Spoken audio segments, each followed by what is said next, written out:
Oh, okay. It's just one thing that's bothering me about all this poverty and everything, is that a lot of rich people, and especially rich foreign investors, are just buying up all our properties in England and just raking off money from there. And that means that people who live here actually can't afford to buy their own homes and can't afford to live. And that is increasing the poverty of this country. And what good is that doing to ordinary people? I was shocked, actually. I recently heard the Deputy Mayor of London talking in Wimbledon, where I live, talking about how wonderful it was that part of London, Queensway, I think it was, or Bayswater, was now practically owned entirely by an Arab state, and he thought this was wonderful, and he said, wouldn't it be wonderful if we could sell all of Wimbledon Broadway to India or China? And I was just completely aghast at the very idea of it. There are lots of countries now buying up apartment blocks as investment properties, and what's happening is the people who are renting those are ending up on the streets.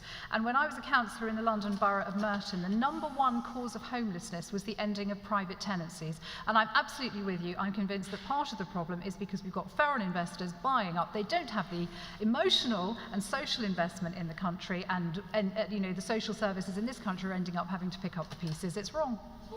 Is anything at all being done to stop this happening? Because it's really upsetting. I mean, it started off with people buying places in Cornwall, rich people buying places, and then local people can't afford to buy. I personally think it ought to be illegal for foreigners to buy places here until they've lived here for at least 10 years. And I think that people shouldn't be able to just buy second homes and just rent them out. I don't believe in property for investment because it's making people homeless. It's just not fair.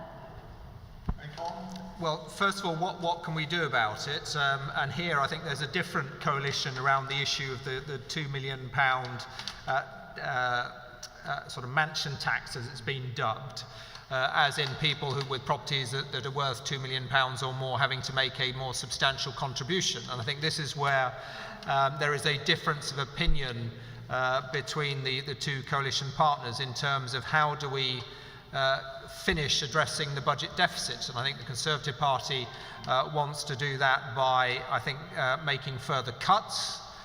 We think that, yes, unfortunately, there is a need to reduce budgets, and that's why Sasha is right. A couple of days ago, there was an agreement, a cross-party agreement, certainly the main parties, that there is a need to reduce budgets by £30 billion to ensure that we get rid of the deficit. But one of the ways that we would do that as a party, and I think the Labour Party have indicated as well, is by generating some more revenue, by ensuring that people who are property owners of properties that are worth £2 million or more, in other words, very wealthy people, are making a greater contribution financially than is currently the case. The other side, I think, of your question is, of course, we are suffering from a major housing shortage in London. So yes, there is on the one hand foreigners buying up some of the most expensive properties, but realistically the demand is for properties that are not the £10 million properties, it's for affordable homes.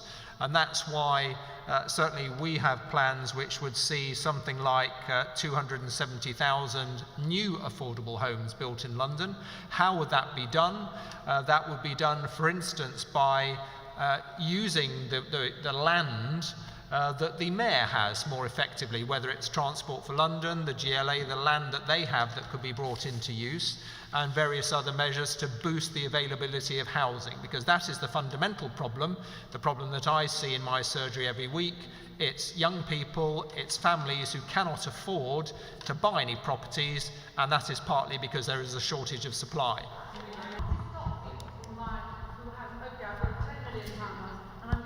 That flat as well, and I'm going to buy that flat, and I'm going to buy that flat, and so other people can't get them because the price goes up so much. Are you going to stop that? How? Well, I'll say a couple of things. We've heard tonight some sort of acerbic comments about people from abroad coming here because they're on the scrounge, and now we're hearing comments about people who are coming here from abroad who are too rich and keep wanting to buy everything.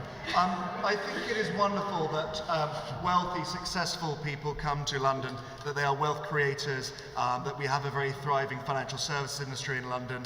I think it is unfortunate that it is perceived that the very small amounts of properties they buy in very expensive areas is a huge problem. The issue in fact is, as Tom rightly said, is a lack of supply at the other end of normal family homes and all the rest of it. The government, the coalition government, has in fact done something about this, in that stamp duty rates have gone up markedly on the most expensive properties. That means that those people who have the money to buy expensive properties pay far more in tax. Where I differ from the Liberal Democrats and Labour is I don't believe that those people who live in properties which happen to have become very valuable should pay large amounts of tax every year just because they happen to live in those properties. I think it's those who can afford to buy them, that's where it should come in, the stamp duty. But I think the other thing we have to remember is that an awful lot of British people own second properties abroad. And I think we have to be careful about saying that foreigners can't come here, because we want to go there as well. So this is what happens in an open market, it's what happens in a free society. I think there are a lot of good points to it, not just the few bad.